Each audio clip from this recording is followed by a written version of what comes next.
With regards to the chair, and good evening to all ladies and gentlemen here, I start with my talk that is premium IOLs and macular disorders.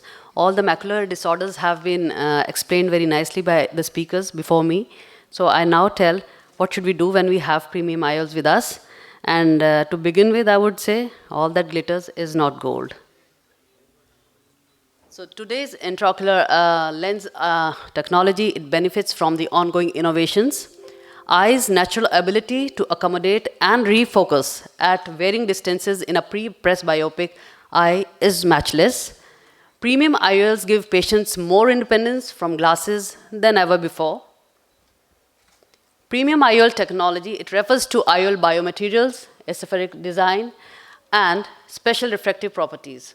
Advanced surgical techniques and these IOLs, they have significantly improved the post-operative visual outcome. We know the various premium IOLs, multifocal IOLs, toric multifocal, accommodative, MF IOLs, and as said, EDOF types. So multifocal IOLs, they provide spectacle independence for near, intermediate, and distance vision. The concept was given by Hoffer in 1983, and Pierce in 1986 gave the first bifocal IOL implantation. Toric IOLs correct the corneal astigmatism and give spectacle independence for distance vision. The toric multifocal IOLs, they offer spectacle independence, especially for the corneal astigmatism. Accommodative ones, without giving any additional spectacle correction, gives good vision for clear vision at near and distant focal points. It produces a dynamic increase in the dioptric power of the eye with accommodative effort. Position is changed, shape-changing IOLs are there, and refractive index modulating accommodative IOLs are there. So a tricky situation is there when there is an IOL. We have to decide in a case of a macular disease. So how we go about it? Macular diseases, we all know, they are associated with decreased sensitivity, contrast sensitivity. So multifocal IOL implantation could result in further reduction in contrast sensitivity. Hence, there is poorer vision than with the monofocal IOLs. Macular diseases like ARMD or diabetic retinopathy that progresses with cataract surgery. The significant or progressive macular pathologies, they are a contraindication for multifocal IOLs. In those cases, special implantable IOLs can give us a good vision, and the focus can be on the normal retina, not on the scarred retina or the macular disorder where it is present. It's a combination of convex and the concave lenses. Double optics are there. It is implantable. They can give some good vision in these patients. So toric and multifocal IOL implantation, it compromises the visualization of the macula and optic nerve post-operatively, so we should avoid. So premium IOLs should be best avoided in these pathologies. ARMD or diabetic maculopathy, it progresses after cataract surgery, and the diagnosis and treatment is adversely affected due to these premium IOLs. Preoperative OCT should be done. Significant or progressive macular pathologies like retinitis pigmentosa and Stargardt's disease, they are the full-fledged contraindication for multifocal IOLs. So what if there is a history of macular diseases in the family? If there is a history, strong history, these patients are normal. They can be considered as normal. Hence, all the IOL technologies I talked of can be offered to the patient.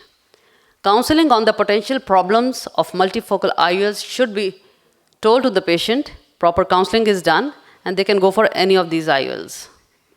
But if it is an early maculopathy, like there is a soft drusen, or if there is a pigmentary change at the macula, and with relative sparing of the Sneller's visual acuity, they are difficult to counsel. There is loss of contrast sensitivity at lower spatial frequencies. So even in mild forms of AMD, which affects the quality of life, it is plus minus whether we should go for this IOL or not in early maculopathies. Better to avoid. Implantation of a multifocal IOL is a relative contraindication. IOLs that tend to decrease the sensitivity are avoided. In cases of moderate macular disorders, in AMD cases, where there is drusen, geographic atrophy, or exudative change. And if we think that monofocal or toric IOLs, as the benefits of accommodating IOL would not be appreciated, avoid them. So in advanced cases of macular disorders, where there are large scotomas and poor macular function, poor visual prognosis is there, The use of intraocular magnifiers, they are there, which can be used in such cases. Avoid the premium IOLs. So what is the key? The keys to success with these premium IOLs? Careful patient selection and pre-operative workup is of paramount importance. We need to talk to the patient, counsel the patient. Once again, I emphasize, clear communication should be there. Proper education regarding realistic expectations are the keys to success. Select your IOL judiciously in macular disorders. Selection can give a satisfied patient, otherwise a frustrated patient forever will be there for you. Thank you. Thanks, Dr. Manisha. So take home is monofocal lenses? Yeah. And, monofocal, if there is early, very early, or there is a family history, then it is plus minus. You can give the plus and minuses of these lenses to them, like photopsias and glare would be there, and difficult to examine if the disease progresses. It is the patient's choice. Otherwise, if it's a moderate or severe ARMD, no. So EDOF lenses would work well here? Yeah, sometimes, yeah. So why not toric? Even toric... Toric, basically, they are only for astigmatism, for correction of the astigmatism. Yeah. It can be given, as the previous talk, in the last talk, it was said that toric IOLs, they are safe. What I had read, as it was given, no, not to give, even toric IOLs. But that's I was having this query. A monofocal toric rather than a multifocal toric. Yes, that is. So thanks, Professor Manisha. Thank you for